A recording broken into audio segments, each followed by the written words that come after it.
Team management এবং এদের planning যে এতটা বাজে হইতে পারে, এটা যদি বাংলাদেশে ক্রিকেট না দেখতাম ভাই তাহলে বুঝতামই না। ধরেন এই যে শামীম পাটোয়ারিকে দলে নিছে, এটা সবসময় আমি চাইতাম তাকে নেওয়া হোক, কারণ সে যে যে ধরনের ক্রিকেটটা খেলে, বিশেষ করে টি-20 ক্রিকেটে এইটাই বর্তমানে চলে। তার হাতে প্রপার প্রপার ক্রিকেটিং শট আছে, প্লাস উইকেটের পেছনে সে খুব ভালো খেলতে পারে। যেমন এই যে ইন্ডিয়ার আছে ঋষভ পান্ট, উল্টাপাল্টা ম্যাচ দেয়, শামীম পাটোয়ারি সেম ধরনের খেলোয়াড়। সেখানে তাকে নেওয়া হোক এটা চাচ্ছিলাম, এবং তাকে নিচে এবং প্লেইং 11-এও চাচ্ছিলাম, সেখানেও নিচে। এটা ভালো কথা, এতদূর পর্যন্ত ঠিক আছে। যখন বাংলাদেশের 4টা উইকেট গেল, 4টা উইকেট যাওয়ার পর ভাই এই যে শামীম পাটোয়ারিকে নিচেই ব্যাটিং এর জন্য, সে মূলত ব্যাটার, তার কাছ থেকে ব্যাটিংটাই আশা করি। তাকে 5 নম্বরে না দিয়ে 5 নম্বরে নামানো হলো হচ্ছে এই যে ইয়েকে কি বলে, মাহিদী হাসানকে। সেই মাহিদী হাসান 24 বলে 26 রান যদিও করছে, এটা অনেকের চোখে ভালো হইতে পারে ভাই। যারা বলবেন ভালো হয়েছে তারা আসলে ক্রিকেট খেলাটাই দেখেননি।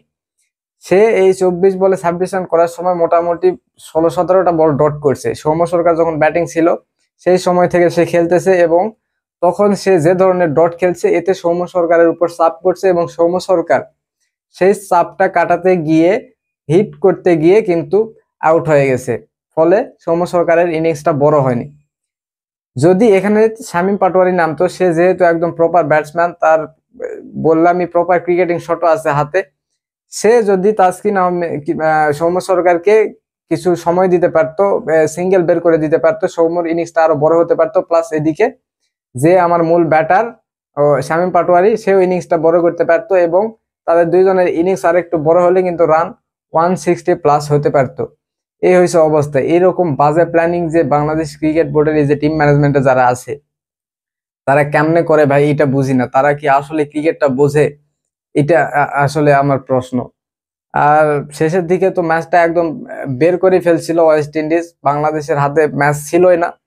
কিন্তু শেষ পর্যন্ত হাসান মাহমুদ লাস্ট ওভারে গিয়ে দুর্দান্ত ভাবে ম্যাচটা জিতাইছে। এটা একদম পুরা ম্যাচ জেতার যদি কাউকে ক্রেডিট দিতে হয় কারণ তাইলে ভাই হাসান মাহমুদ, কারণ বাংলাদেশের হাতে ম্যাচ ছিলই না।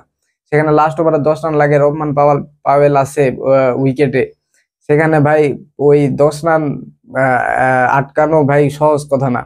সেখানে হাসান মাহমুদ 10 রান আটকাইছে, রহমান পাওয়ালকে আউট করছে, পরে জোসেফকে আউট করছে, ম্যাচটা বাংলাদেশকে জিতাইছে।